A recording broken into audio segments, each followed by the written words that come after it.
Goeiedag beste kijkers en luisteraars van Cultuur TV. Welkom bij een nieuwe aflevering van Nieuws van vandaag. De datum van vandaag is woensdag 22 april 2026. Mijn naam is Ayush Gurdial, uw verslaggever voor de dag. Cursus Mandarijn voor ambtenaren gestart als impuls voor bilaterale relatie. Een Chinese taaltraining moet bijdragen aan de versterking van de bilaterale samenwerking tussen Suriname en China. In dat kader is op maandag 20 april 2026 een cursus Mandarijn voor beginners van start gegaan. De training loopt tot 15 juli 2026 en wordt verzorgd door het Confucius Instituut in Suriname. In samenwerking met het Suriname Diplomaten Instituut, een werkarm van het ministerie van Buitenlandse Zaken, Internationale Handel en Samenwerking. Ongeveer 30 cursisten nemen deel aan de opleiding. Het gaat om overheidsfunctionarissen uit verschillende disciplines die zich naast hun reguliere werkzaamheden richten op hun professionele ontwikkeling. De openingsceremonie werd verricht door de Chinese ambassadeur Lin Yi en SDI-coördinator Jenny Maiku.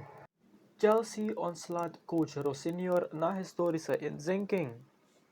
Chelsea FC heeft hoofdcoach Liam Rossinior per direct ontslagen na een dramatische reeks resultaten in de Premier League.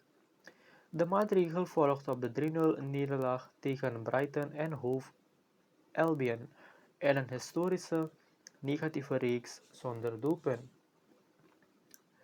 De Londense club verloor 5 competitiewedstrijden op rij zonder zelf te scoren, een unicum sinds 1912.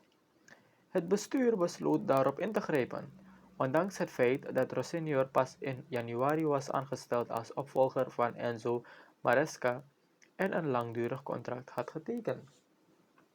In de verklaring stelt Chelsea dat de beslissing niet lichtvaardig is genomen. De recente resultaten en prestaties liggen onder het vereiste niveau. Vinicius keert fluitconcert om in applaus bij zege Madrid. Real Madrid heeft dinsdagavond in het eigen Santiago Bernabéu een zwaar bevochten 2-1 overwinning geboekt op Deportivo Alaves.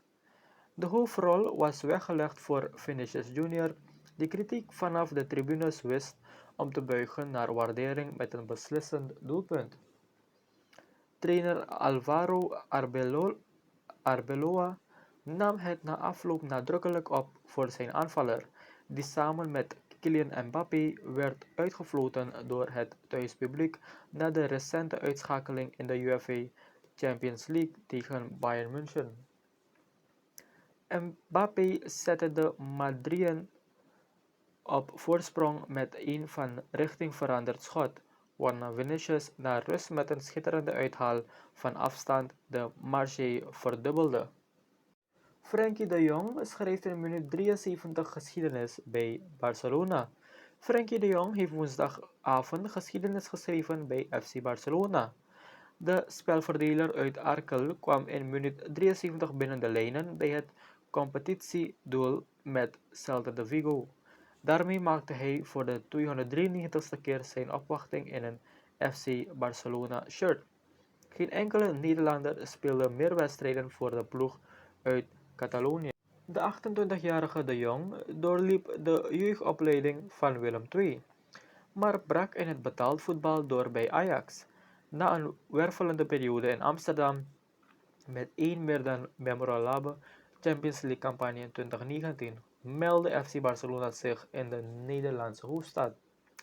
De Catalanen maakten liefst 86 miljoen euro naar de bankrekening die destijds werd beheerd door Mark Overmars en zo werd de Jong totdat Anthony hem 2 jaar later afloste, de duurste Ajax-vertrekker.